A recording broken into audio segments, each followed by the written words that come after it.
We own Venezuela now. The United States decided to go in and capture the guy and captured my man.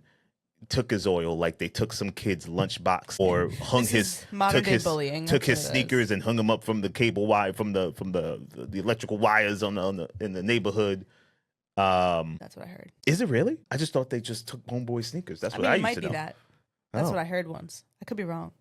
Might be a folklore. But yeah, we now own Venezuela. We own the 52nd state. I don't know. Who knows? But apparently they want Greenland next. Which, it's crazy. Guys, we're not making this up. This is new. This is actual news. And you wonder why most of the time I just can't watch it. This is actual news.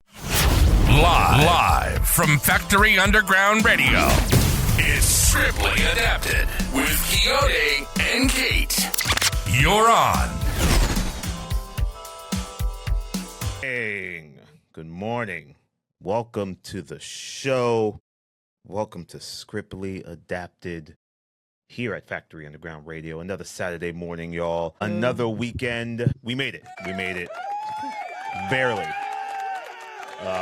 But it's Saturday. It feels good to be here, y'all. Thank you for joining us for this show, y'all. You're not going to introduce me? Oh, yes, by the way. You know what, Kate? I don't think I have to introduce you I think anymore. You should. If you open the show, it's just courtesy, you know?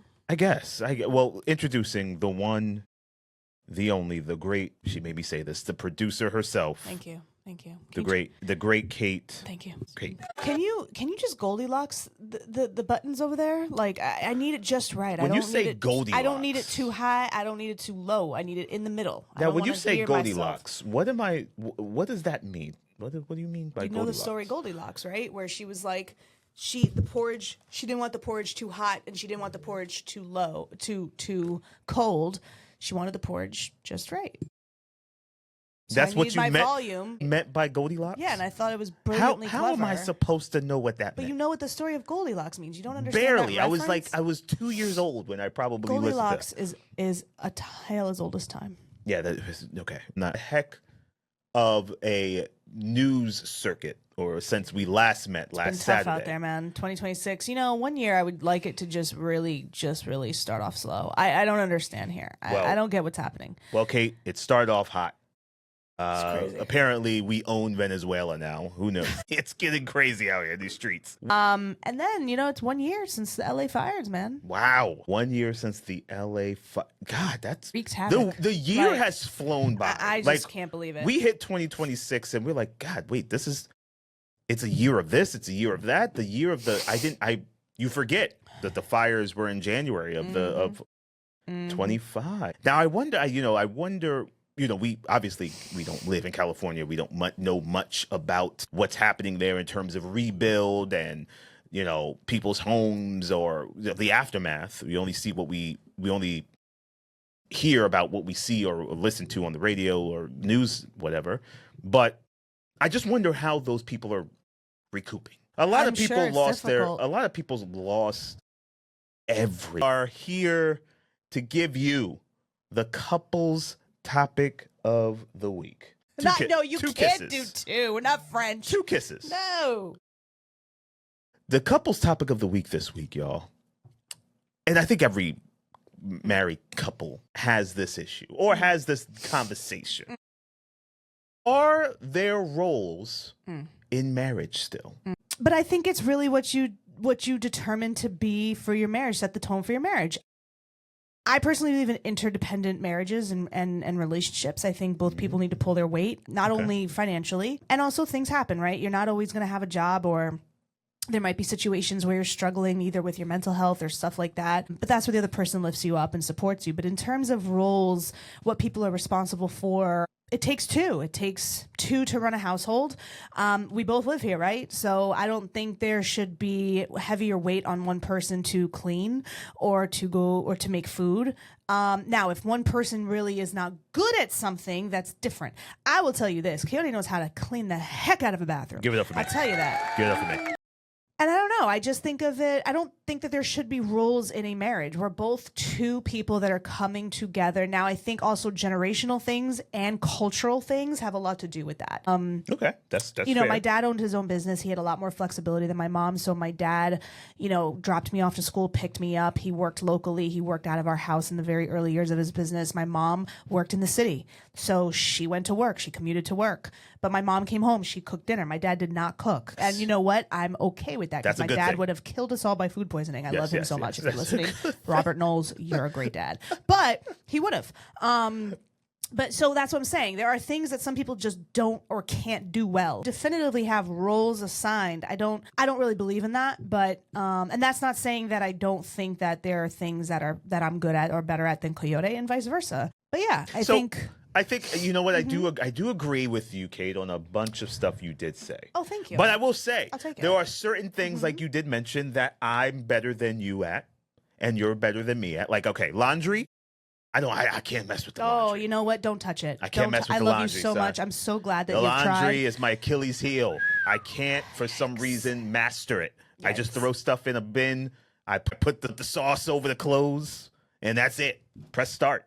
And that's all I do. Not press start. That's all I do. Yo, first of all, Coyote gives me laundry anxiety, okay? If it smells clean, you it's don't, clean. No, you don't. I'm going to get hate mail for this. This is where segregation actually matters, okay? You need to mix the colors from the whites. Do you hear me? That's right. I said it. Well, you need to mix the colors? No, you need to separate the colors separate from the the white. colors. I say mix, Oh, I'm okay. out of. You need to separate them. Do Got not you. put them together. They bleed. Don't do it. Don't make my white new DKNY towels from Home Goods be colored with a bright red sweatshirt. Don't do that to me in my heart. We do that are looked at as specific roles, right? You mess with the laundry and you meal prep for both of us. I will do like vacuuming, the garbage. Let's not get into the garbage again. I do garbage. I'm just saying. I let's do not that. garbage. But wait, hold on. Now the food, though. Now you are not like my dad. You I could cook. do know how to cook. You I just know how to refuse to because that's not how you grew up. So it's not because you can't. It's because you just don't want to. So there's a difference there. And for me, now you made some banging burgers though for New Year's Eve. Listen, give it up for Those me. were great. Give it up for me one more time. guys. The Rotten Tomatoes film of the week. Yes. This film actually, I got You to saw see. it without me because you're impatient like that. I got to see this Ridiculous. film. Absolutely ridiculous. You know, I watched this film, guys, and I wasn't expecting much because this week's movie, like Kate said, we've seen all the big movies or most of the big movies that are out now. Award season is upon us, so you got a lot of things going on in terms of who's going to be the big winners in the Oscars. Our film. A group of friends on a tropical vacation. It turns terrifying when their pet chimp turns on them. Guys, listen, if we haven't learned by now to not have pet chimps of any kind as pets, then this film will scare the heck out of you. I gotta tell you, it was very entertaining. Absolutely ridiculous because the person in that chimpanzee suit, it was the worst looking chimpanzee suit I've ever seen since the Planet of the Apes with Charlton Heston. That film, a group of friends on a tropical vacation. It turns terrifying when their pet chimp turns on them. Guys, listen, if we haven't learned by now to not have pet chimps of any kind as pets, then this film will scare the heck out of you. I gotta tell you, it was very entertaining. Absolutely ridiculous because the person in that chimpanzee suit, it was the worst looking chimpanzee suit I've ever seen since the Planet of the Apes with Charlton Heston. A movie that we have seen that we dived into why do I keep saying that? Dove into last week was Begonia, starring Emma Stone. Jesse Plemons. Yeah, and it was very good. I thought it was going to be Shockingly good. weird, which it was, but it was very, very good. Long and short of it, this guy's mother basically, I think, was involved in a clinical trial. She was ill, and it didn't go well. And so she wound up in a coma, and he worked for the company that manufactured these drugs. And so in order to get back at them, he convinced himself, had this conspiracy theory that the CEO of the company was an alien. And he commissioned his mentally challenged cousin to help him in capturing her and holding her hostage and setting up a meeting with her alien leader. Thematic topics within this film. It was quirky and weird. It wasn't too weird where it was like, okay, what's happening here? No, it wasn't too weird. There was a twist at the end, Yes. which we won't tell you because the movie's still relatively new. Emma Stone was utterly brilliant, as she is in everything she does. I would not be Brilliant. surprised if she gets nominated. Jesse Plemons was excellent. He's lost a dramatic amount of weight. He's always creeped me out a little bit as an actor. I think it's just how he looks. But he was very, very good.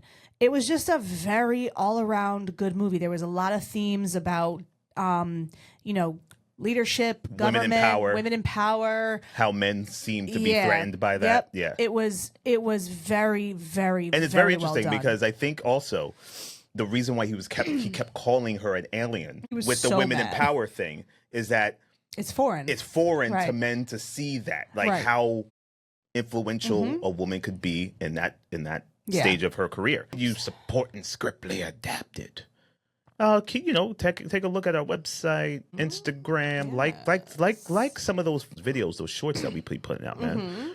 Join the YouTube page, subscribe, look for all that. All that does help. Helps the algorithm. Yeah, the algorithm. The algorithm. All right. Helps that I feel like algorithm get that's us out there more. You know That's what I'm become saying? such a Overused word, probably. like, I don't even think people hate know. that. Nobody knows what what that you're just means. using it. Do Yeah. we know what algorithm? I mean, we know literally what algorithm means, but I'm just saying, like, do we know? Are we all versed in how it works in terms of social media? So Blaxploit is coming at you today.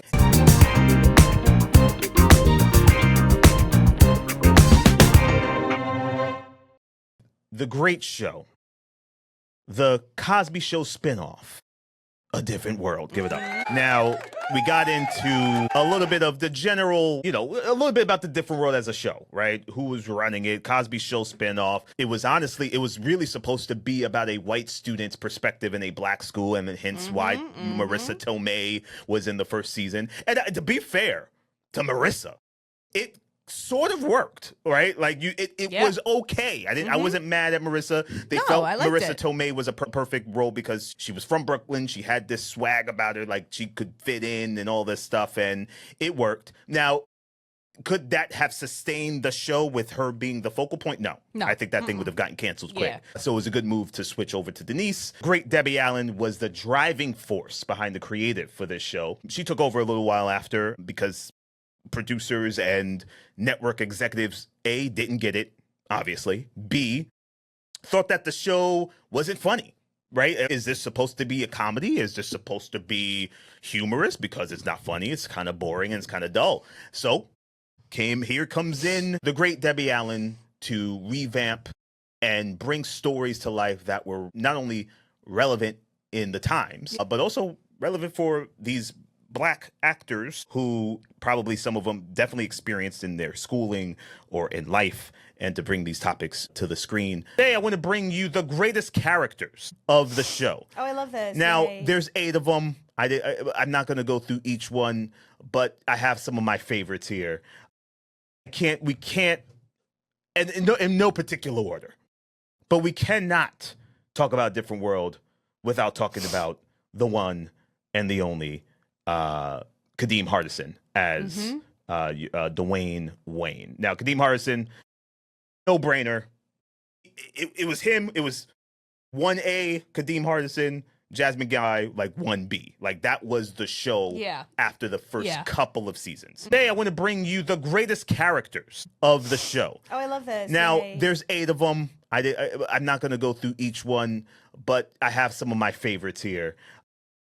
We can't, and in no particular order, but we cannot talk about A Different World without talking about the one and the only Kadeem Hardison as Dwayne Wayne. Now, Kadeem Hardison, no brainer. It was him. It was 1A, Kadeem Hardison, Jasmine Guy, like 1B. Like that was the show after the first couple of seasons. But Dwayne Wayne is one of them. Smart guy. Definitely was a great example of black smarts, nerdy, but cool. Like it was all of that. And he got cool as the seasons progressed. And that was fine because some people were like, oh, I wanted more of this cool, suave Dwayne. No, it worked because he was this. You saw his evolution, right? Gilbert, played by Jasmine Guy, the most important woman on the show probably, is Whitley. She was the initial focus of the show at all when the show first started, as both Denise and Maggie seemed to be the top focus of the first season. Eventually, Whitley became the most vital character at Hillman due to her personality and her relationship off and on with Dwayne. Again, Whitley, top character, which was interesting. She went from being a rich, snobby girl on campus who wasn't liked at all by most of the other characters, to becoming a married woman with her own success and close friends, and highly respected amongst the younger castmates in the later seasons because she was, Gilbert Hall is her family namesake. That is her namesake, right? Johnson, played by Daryl Bell, amazing sidekick to Dwayne. But again, the guy had drive. He was a business-minded person. Every character was so interesting. He was a business-minded person, yet he was the character that was distracted, but very smart, very aware. Then later on in the seasons, you see his evolution. He wants to be settled. He wants to become something like what he sees Dwayne, and he tries to do that with, or does that with Freddie Brooks. What I love here too is, on Wikipedia, it shows actually the seasons and whether the character and actor was a main or a recurring, which was very, very interesting. Like Lisa Bonet in season 1 obviously was your main. Season 2, she wasn't on it at all. Season 3, she comes back as a guest. So it's very interesting. Like you had Dawn Lewis, who was there from seasons 1 through seasons 5, was not on season 6 as a main character. Jasmine Guy, Kadeem Hardison on for all 6 seasons as main characters. Daryl Bell and Sinbad were recurring for the first 2. It's just very, very, very interesting to see how they all kind of fit together. Yeah.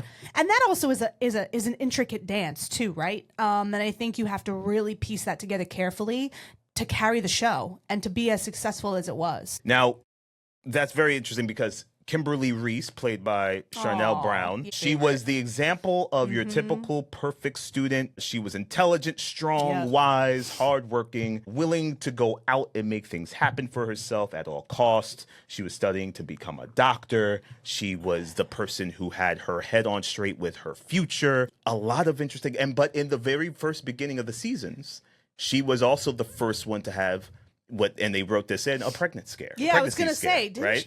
she it was to show you that even beyond all this, with all this pressure of being great and trying to succeed, could be sometimes distracting or too much pressure. One more. Freddie Brooks. Yeah. Freddie. Played by Cree Summer. She was also a character that they were not sure of. They didn't know if they should continue with it or if this was a character that was long lasting. They were thinking about a couple of seasons because how does she fit in? Because out of all of them, she was one of the most different, not just character-wise, but just overall. Freddie was the equivalent of a hippie, free spirit on campus, and though was misguided by plenty of times during the show. You have to respect that she was honest, her desire to become her best self. That was the journey of Freddie throughout the entire show. Give it up for me. And Blacksploit. Give it up for me and Blacksploit, yeah. You and Blacksploit. Yes, yeah.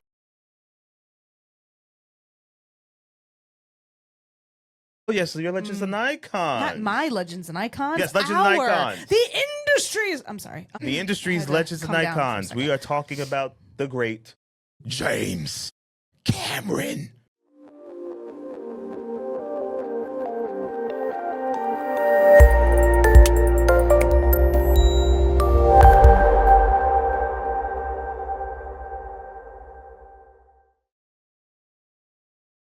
Going to be diving into True Lies. True Lies, y'all. Now, some would say or ask, out of Cameron's great films, why True Lies? Because all of the films are great. Directed by Cameron himself, starring Arnold Schwarzenegger as Harry Tasker, a U.S. government agent who struggles to balance his double life as a spy with his family duties and his wife, Jamie Curtis, as his unknowing wife who has no idea about the life that he lives. The film was the first for Lightstorm Entertainment project to be distributed under Cameron's multi-million-dollar production deal with 20th Century Fox. Now, True Lies received mostly positive reviews from critics, ultimately grossed $378 million worldwide, becoming the third highest grossing film of 1994. Mom's favorites. She loved True Lies. And I was too young to watch it at the time. And it was rated R, so there was a lot of violence and whatever or stuff going on, so I couldn't watch it. But I remember sneaking to watch it. I snuck to watch it. And well, it's interesting because Art Malik said he was drawn to the script's pantomime quality and the chance to work with director James Cameron. Costing $100 to $120 million to produce, True Lies was the first film with a production budget of over $100 million. First film? Mm-hmm. It was filmed over a 7-month schedule. Chick flick of the day. Welcome to Chick Flick.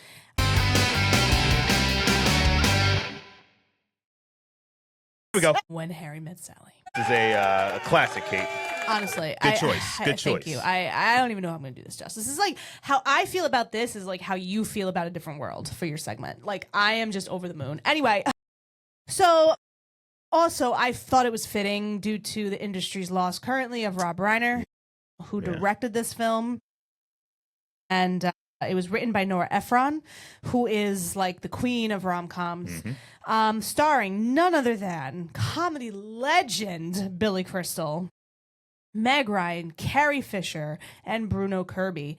It follows the title characters from the time they meet in Chicago and share a drive to New York City through 12 years of chance encounters in New York, and addresses the question, can men and women ever just be friends? In the introduction of each new, I guess, time period, if you will, they had interviews from actual couples. These people were real. Couples that had been together for a very long time or newly married couples. And they just said the cutest, it was a little soundbite, them sitting on a couch. And it was just the perfect ingredient for this film. It was brilliant. The most famous part of the film was when they're in the diner. This might get a little spicy here, y'all, but you know, they're on their way to New York, and they're again having this conversation of whether men and women can be friends, and Harry thinks that they cannot, and he's like, you can't fake an orgasm. And so Sally goes, oh yes you can, and then she presumes in the middle of a diner, which is Katz's Deli in Lower East Side, overrated by the way, totally overpriced, presumes to full on produce not a real orgasm, but sounds of an orgasm in the middle of this deli. And the most famous line was by none other than Rob Reiner's actual real life mother at that time. Well, at all times. But she's sitting in a seat and the waiter comes over to her and says, what would you like, ma'am? She goes, I'll have what she's having. This is one of the most famous lines in movie history. As for the film began when Reiner and Penny Marshall actually divorced. Penny Marshall was part of the duo Laverne and Shirley. An interview Ephron conducted with Reiner provided the basis for Harry. Sally was based on Ephron and some of her friends. Crystal came on board and made his own contributions to the screenplay. Ephron supplied the structure of the film with much of the dialogue based on the real-life friendship between Reiner and Crystal. The soundtrack consists of standards from Harry Connick Jr. with a big band and orchestra arranged by Mark Shaman. Connick won his first Grammy Award for Best Jazz Male Vocal Performance. Columbia Pictures released When Harry Met Sally in selected cities, letting word of mouth generate interest before expanding distribution. Ephron received the BAFTA Award for Best Original Screenplay, as well as nominations for the Academy Award, WGA Award, and Golden Globe. Connick, like I said, I ultimately believe that it has set the foundation and the tone for romantic comedies forever. And you guys should check it out. Both born in the same hospital. 1921. 7 days apart. In the same hospital. We both grew up We one both block lived away in from each tenements. other on the Lower East Side. On Delancey Street. My family moved to the Bronx He when I lived was on 10. Fordham Road. Hers moved when she was I 11. lived on 183rd Street. For 6 years, she worked on the 15th I worked for floor a very prominent as a nurse, neurologist. where I had to Dr. practice Bemelman. on the 14th floor, the very same We building. never met. Never met. Can you imagine that? You know where we met? In an elevator. I was visiting In family. the Ambassador Hotel in Chicago, He was on the Illinois. 3rd floor. I was on the 12th. I wrote up 9 extra floors just to keep talking to her. 9 extra floors. We have our artist highlight of the month. And it's not Prince. It's not Prince. It's the great Diana Ross. Kate, what we got? Yes. So we're celebrating her song Love Hangover. It was recorded in 1975 and released as a single on March 16, 1976. It rose to #1 on the Billboard Hot 100 and Hot Selling Soul Singles. Thank you guys She doesn't care either way. for joining us this Saturday for another episode of Scriptly Adapted here on Factory Underground Radio. We appreciate the love. We appreciate the listeners. Thank you guys for your support. Yes. Truly appreciate it. We love you guys. We thank you for your support. Guys, pass that link on when we give you links, or if you see the link, pass it on to other people. Yeah. Pass it on, man. Keep getting people to listen and, locking onto the show and see what we can be all about. And if you ever want to watch us in all our glory, check out our shows on our website, scriptlyadapted.com. That's true. That's true. Yep. This is No Love Hangover, music, y'all. Thank you for joining. Have a great rest of your weekend. The great Diana Ross. Toodles. What do you do with these women? You just get up out of bed and leave? Sure. Well, explain to me how you do it. What do you say? Just have an early meeting, early haircut, early squash game. You don't play squash. They don't know that. They just met me. That's disgusting. I know, I feel terrible. I'm so glad I never got involved with you. I just would have ended up being some woman you had to get up out of bed and leave at 3 o'clock in the morning and go clean your andirons. And you don't even have a fireplace. Not that I would know this. Why are you getting so upset? This is not about you. Yes, it is. You are a human affront to all women, and I am a woman.